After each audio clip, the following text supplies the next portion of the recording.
Well, those were interesting.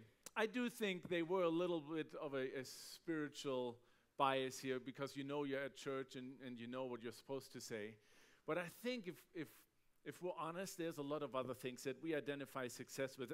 Our culture identifies success with a lot of these things. Money, right? The amount of money you have often is a measure of your success. Your career, your level in your career, what you have reached.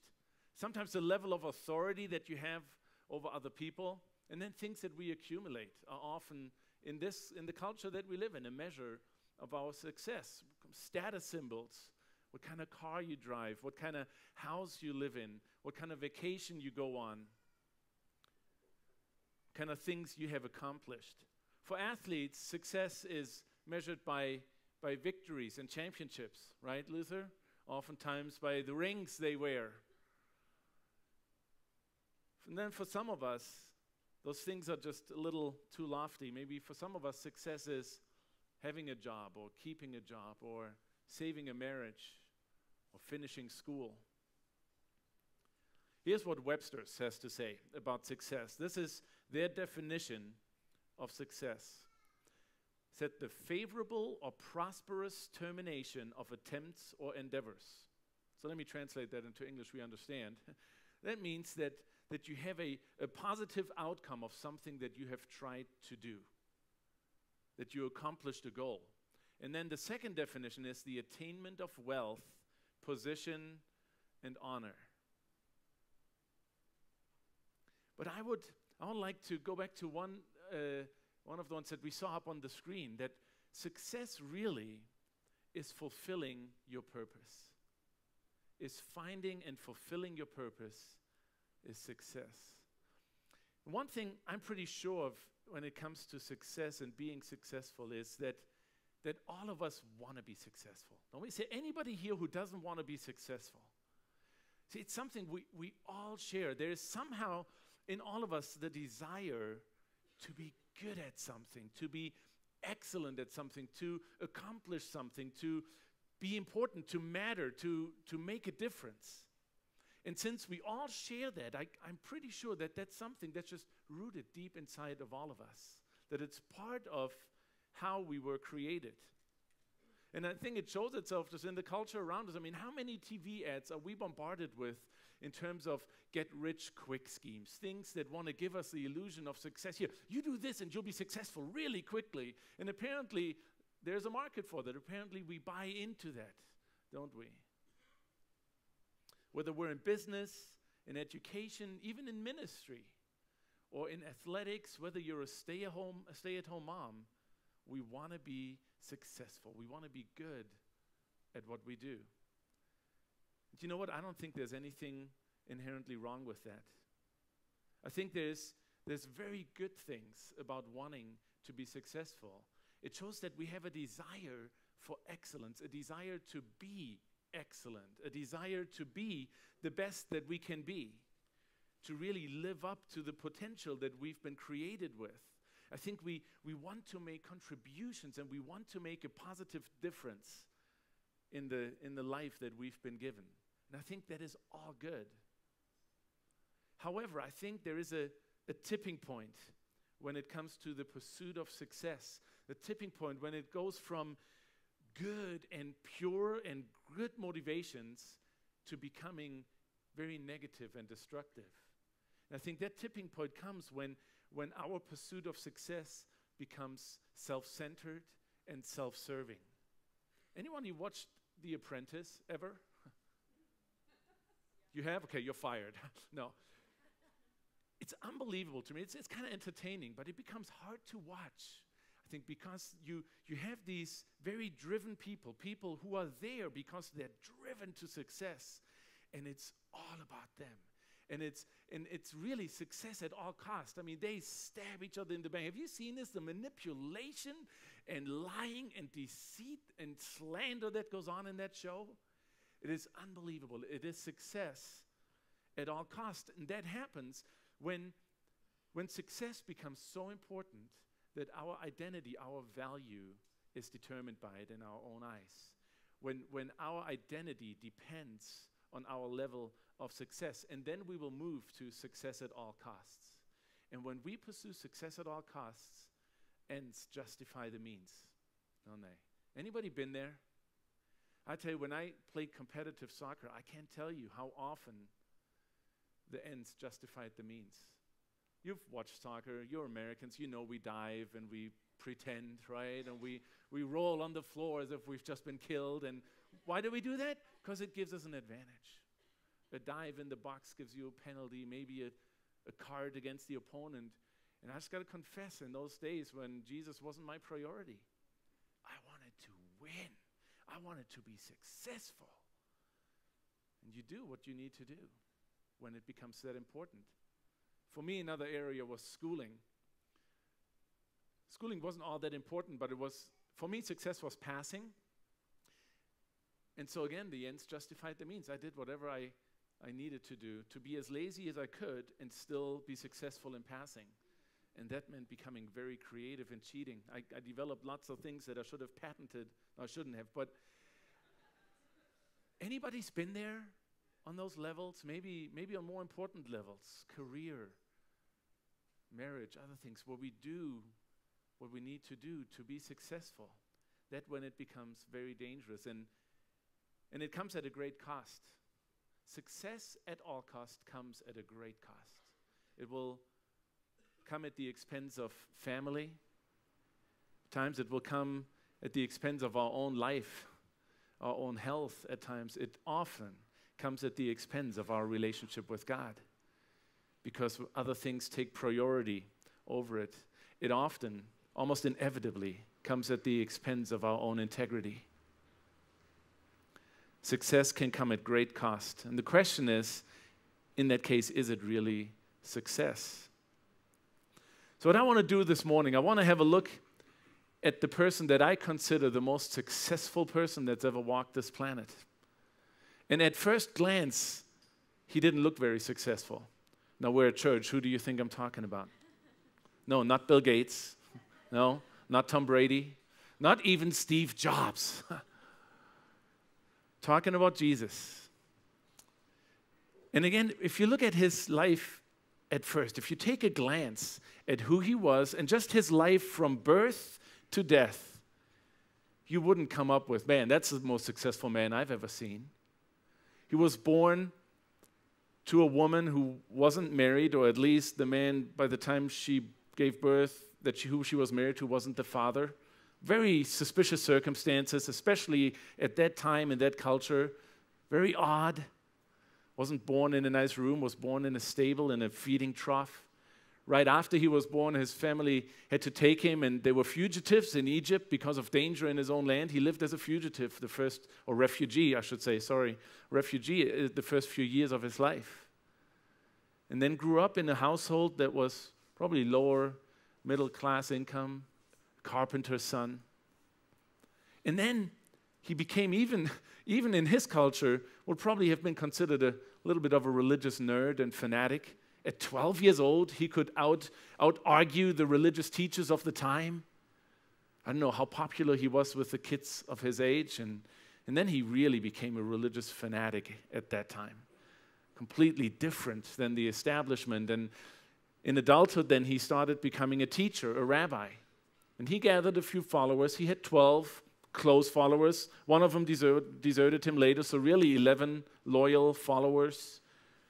And then probably a group of about 70 people that followed him too. I tell you, at 33, 70 followers, I got more on Twitter. I got more followers on Twitter. I got lots more friends on Facebook. And then he has a career for about 3 years. He goes around teaching. And he ends up being arrested, being humiliated, and executed in the most humiliating and cruel way possible at age 33, after 3 years of teaching. Does that seem successful to you? It's kind of odd, isn't it? And yet, at the very end of his life, on that cross, he says, "It is finished."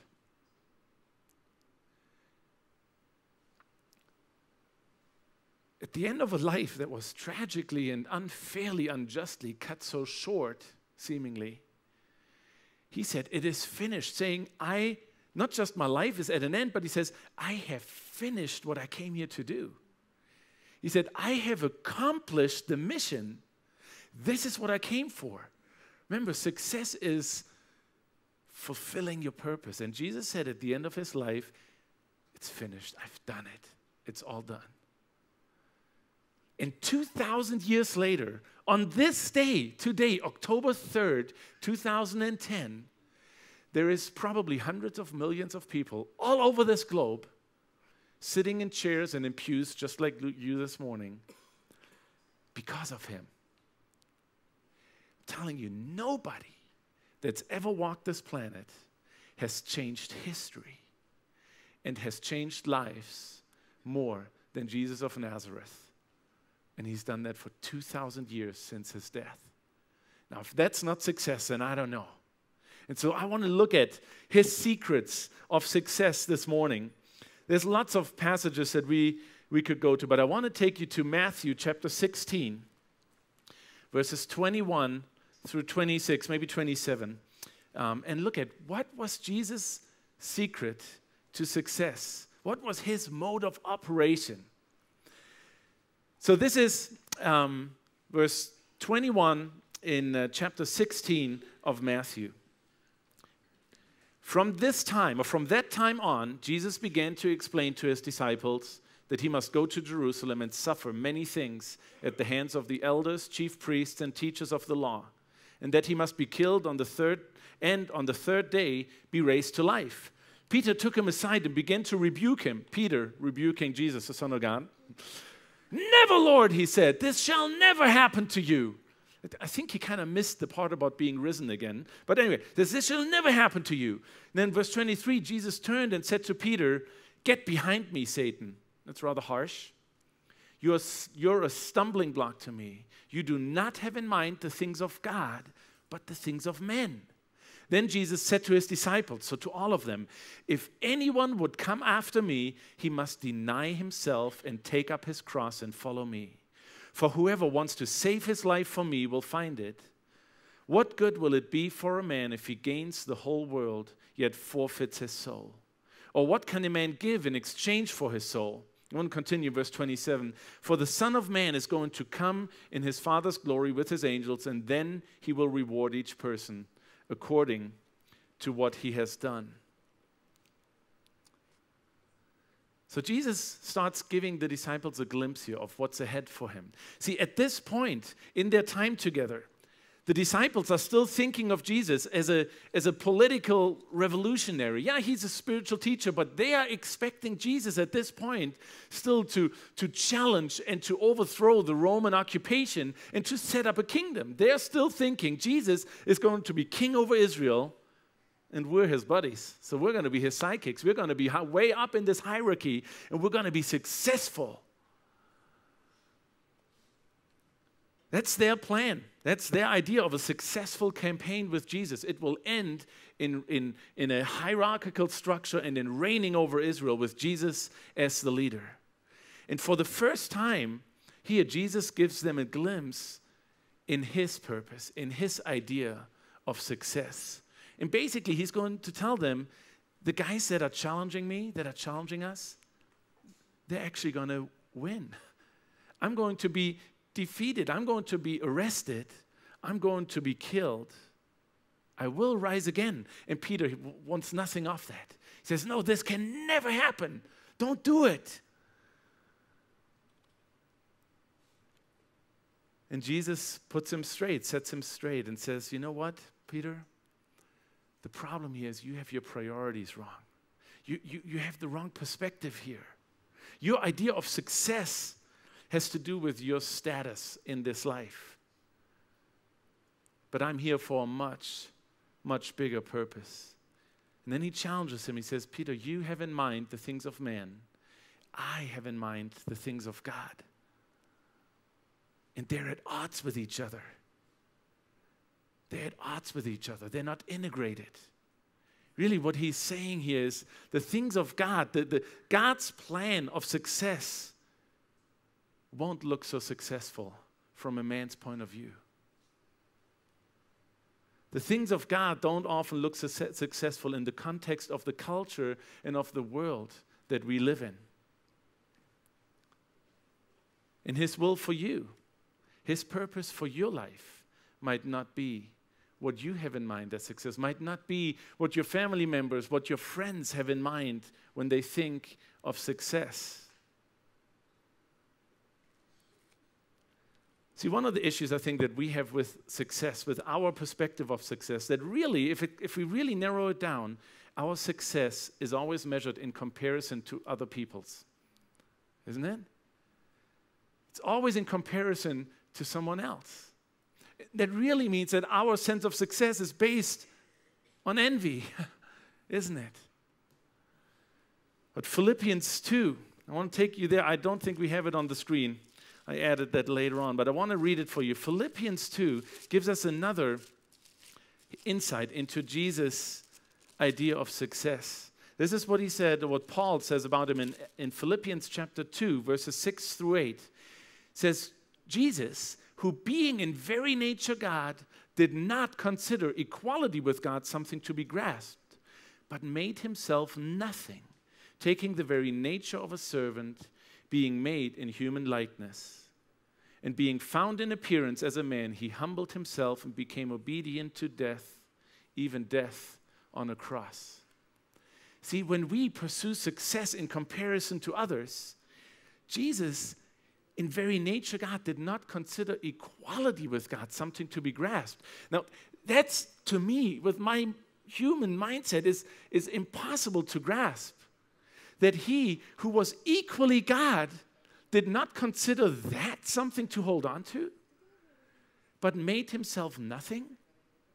When really my concern, our concern as humans, is to make ourselves into something, isn't it?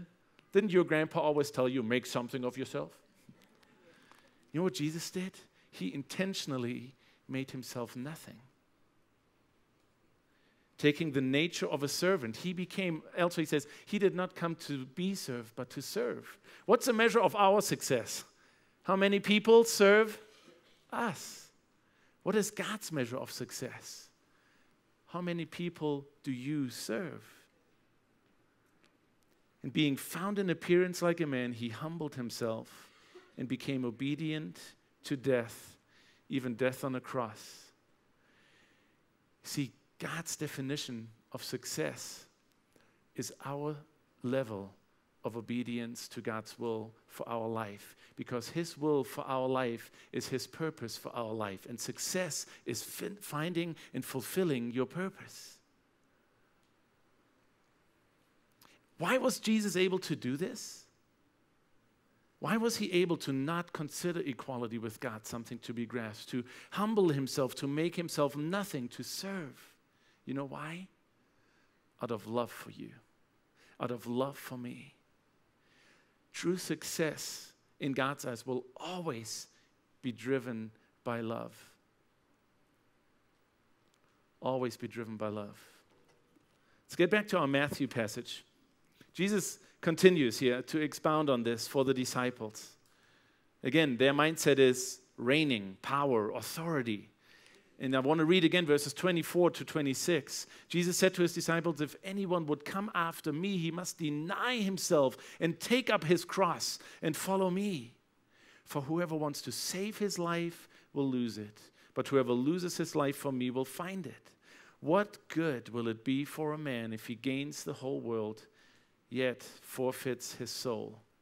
Or what can a man give in exchange for his soul?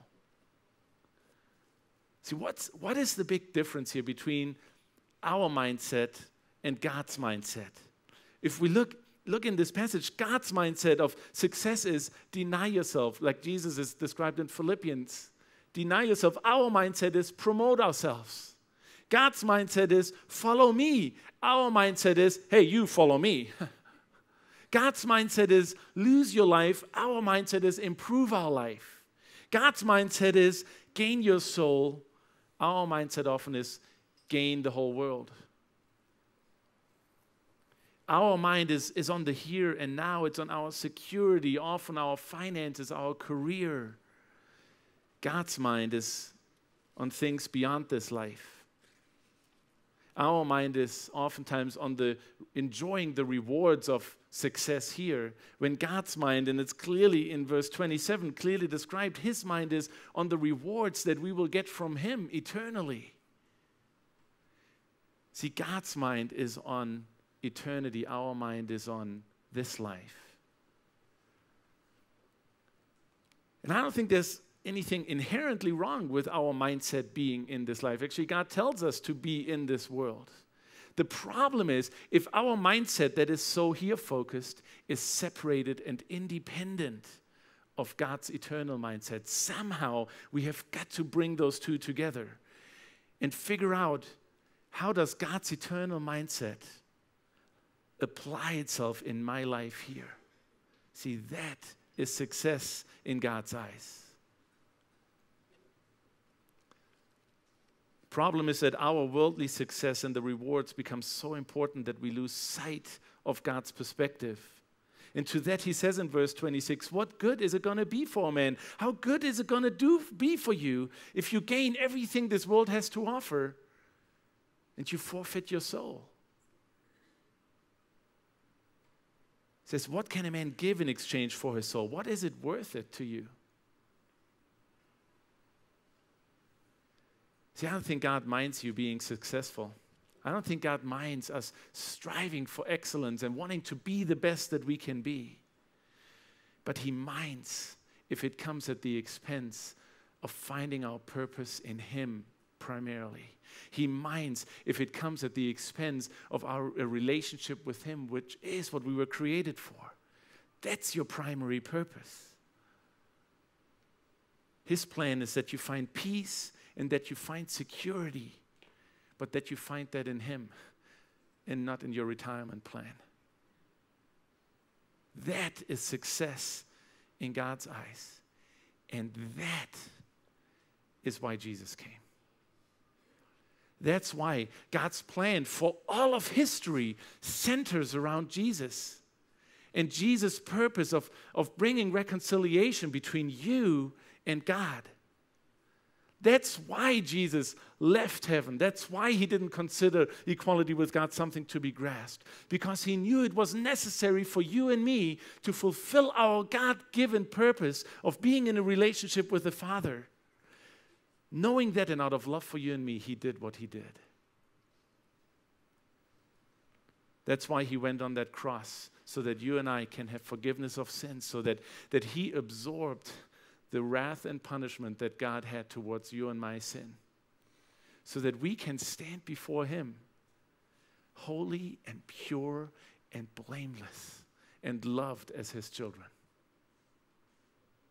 That's your purpose.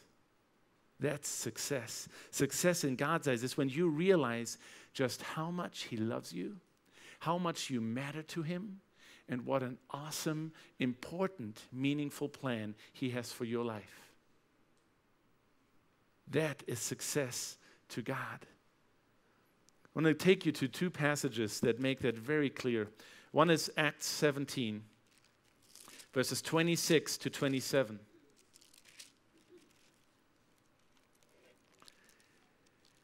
It says, from one man he made every nation of men, that they should inhabit the whole earth, and he determined the times set for them and the exact places where they should live. God did this so that men would seek him and perhaps reach out for him and find him.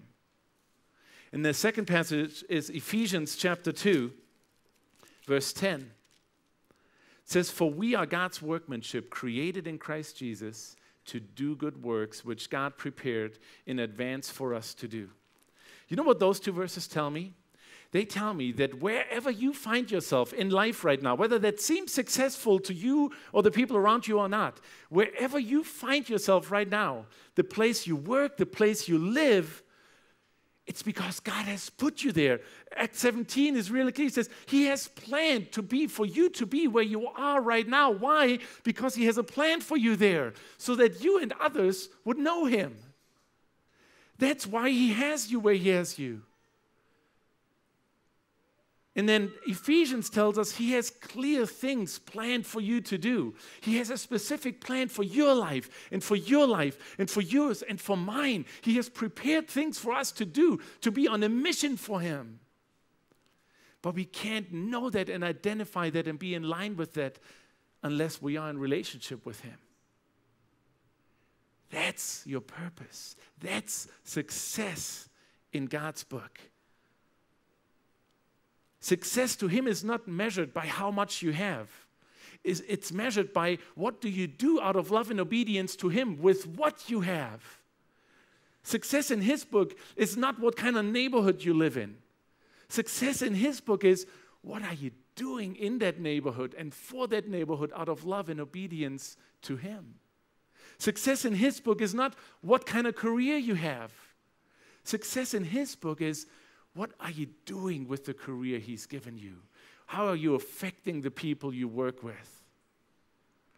Success in his book is not how much money you earn. Success in his book is what do you do with that money out of love and obedience to him?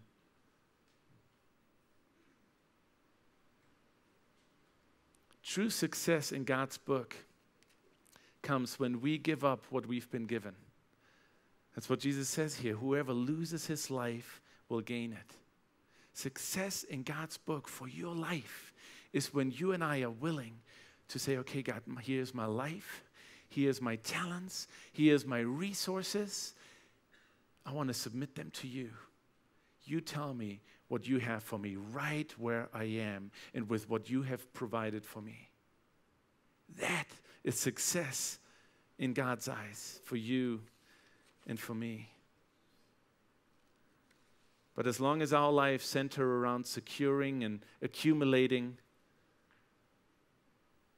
and doing that without his eternal perspective, that there's more than this, then we will ultimately lose. We will not find success ultimately because we're missing the main point. A few months ago, I gave a message on the life of Solomon, the most wealthy, most successful king in Israel, in Jewish history. And I want to read to you really quickly again the passage from Ecclesiastes that I quoted from when he talked about his success and what it meant. It's in Ecclesiastes chapter 4. Just listen to this, verses 13 through 16. And again, Ecclesiastes is kind of Solomon's processing through his life and what he has accomplished and what it meant for him. This is what he said about the success in his life, verses 13 through 16. He says, "Better a poor but wise youth than an old but foolish king who no longer knows how to take warning. The youth may have come from prison to the kingship, or he may have been born in poverty within his kingdom. I saw that all who lived and walked under the sun followed the youth, the king's successor. There was no end to all the people who were before him. But those who came later were not pleased with the successor," talking about himself. "This too is meaningless, a chasing after the wind."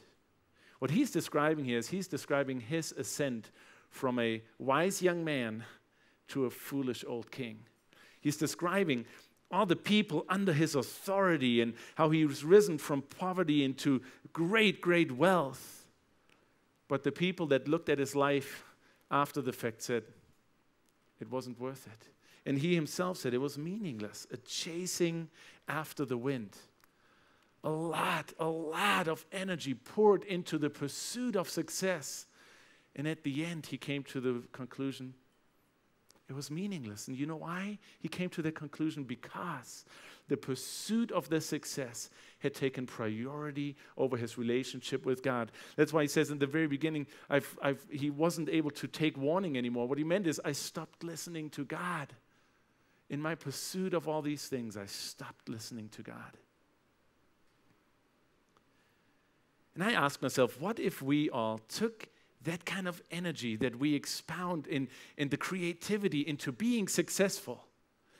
If Solomon would have pursued and continued to pursue God with the same intensity and passion that he pursued success and wealth with, if I as a young man had pursued God with the same passion and creativity that I showed on the soccer field and in the classroom cheating, if we would put the same energy and creativity that we put into making a career and a life and being successful, if we were to put that creativity and energy into our relationship with God and into being obedient to Him, could you imagine what this church would look like, what your life would look like, and what this valley would look like?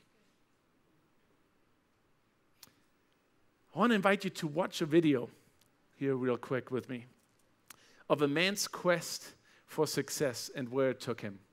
Please pay close attention to this. I wanted to be like my father. I wanted to have a nice car like he had. Private jet to fly on when we went on vacation. I wanted to be able to bless people like he did.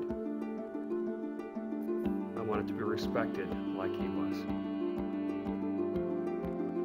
I saw my father occasionally. He was busy building Waste Management at the time. His life was filled with hard work, with travel, with interesting people. He had a certain amount of power. It was a life that seemed exciting to me.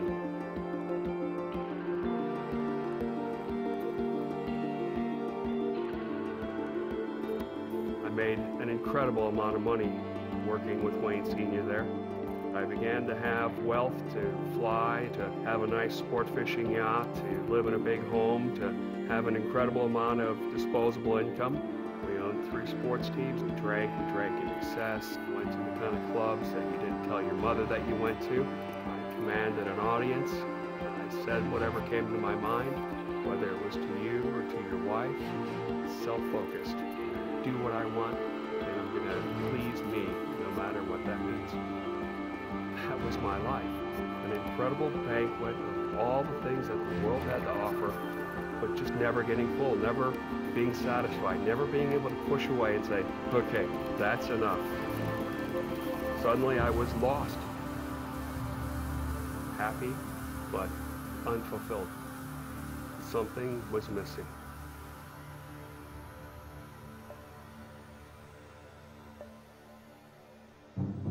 I got a call from a couple friends, and they said, hey, Junior, we got a chance to go on a nuclear submarine for 3 days and cruise from South Carolina to Florida. Do you want to go? I said, done, we're there, we'll take our plane. And I was introduced to Captain Brad Fleetwood McDonald. We became incredible friends. He took me on his submarine, so I started taking him out of my fishing boat, and I began to ask him questions about leadership. I thought, who better than a man that commands 120 gentlemen underneath the ocean for 6 months at a time. And every time I asked him about leadership, he had his Bible. And he had this incredible peace about him that was unlike any that I'd ever seen in all the people that I had met through Wayne Sr. And one day I got up my courage and I asked him, I said, Captain Brad, why are we so different? Junior, he said, you have a hole in your heart. It's consuming everything that you're trying to put in. Everything you do is trying to fill that hole.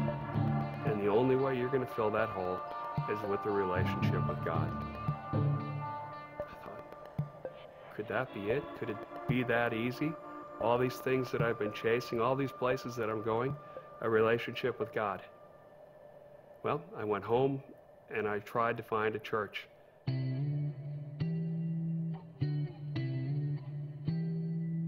The pastor gave an incredible sermon, and at the end, before he closed, said, do you think that there's a reason that God allowed you to be born? Do you think that he has a plan for your life? I felt like he was talking right at me instead of the 4,000 people that were there. I stood up out of my chair like I was launched out by springs, and I can still hear this voice inside of me that said, Junior, sit down, you look so silly. But there was no way. I made my way down the road to the aisle and forward to the front of this church that I'd never been to before, and I fell to my knees. And I began to cry.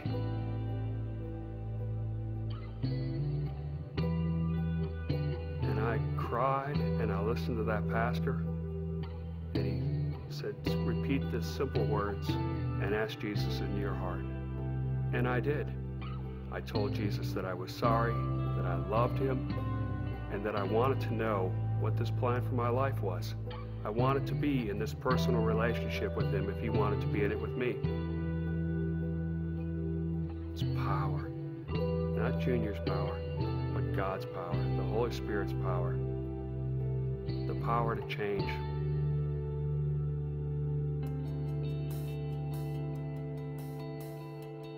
I went home and I tried to explain to my wife what happened. She looked at me and she said, I don't know what happened, but I'm worried. She told me at one point that I'd been abducted by aliens. I didn't know what to tell her. All I knew is that I was indeed a different person. Success for me is that one day when I die and I see Jesus,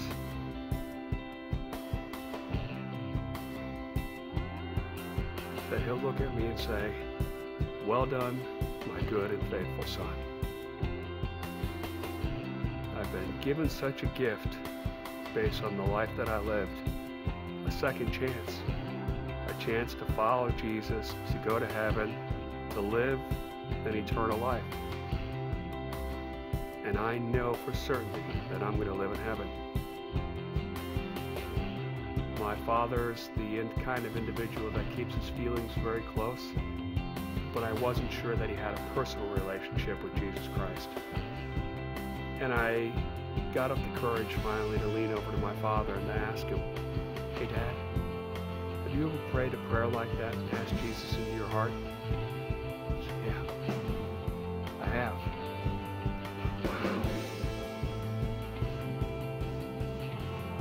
Success is knowing that those that you love will make heaven. That's true success. I'm Wayne Huizenga Jr., and I am second.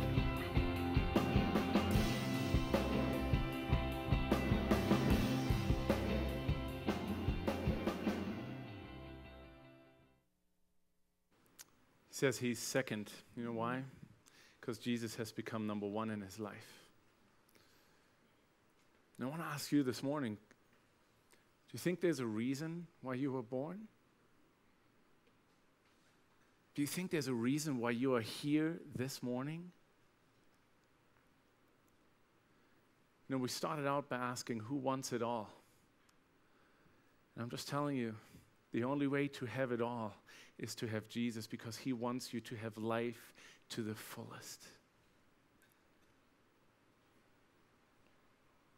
Maybe you can identify with Junior here, where you've tried to fill your life with all these things and find meaning in that, and it's like this black bottomless hole, and it just falls through and it never fills up. And I just want you to know that Jesus wants to fill that hole, and that he wants to give you purpose the way that I know I have found, and the way Junior has found, and that he wants to give your life meaning and change it. And I just want to ask you to stand with me. So when you move into worship, I want to give you the opportunity that Junior had, that many of us had in the past, of saying, I want that, and I want that today. There's no reason to wait. I just want to give you that opportunity today. And if you want to just come up here during this song, I'll be here, and Eric, on our spiritual advisory board, and some others will be here and ready to pray with you and to do what he did, to receive Jesus into your life, to find the purpose you were created for, and start living for him. Let's sing, and please come forward if you want to do that today.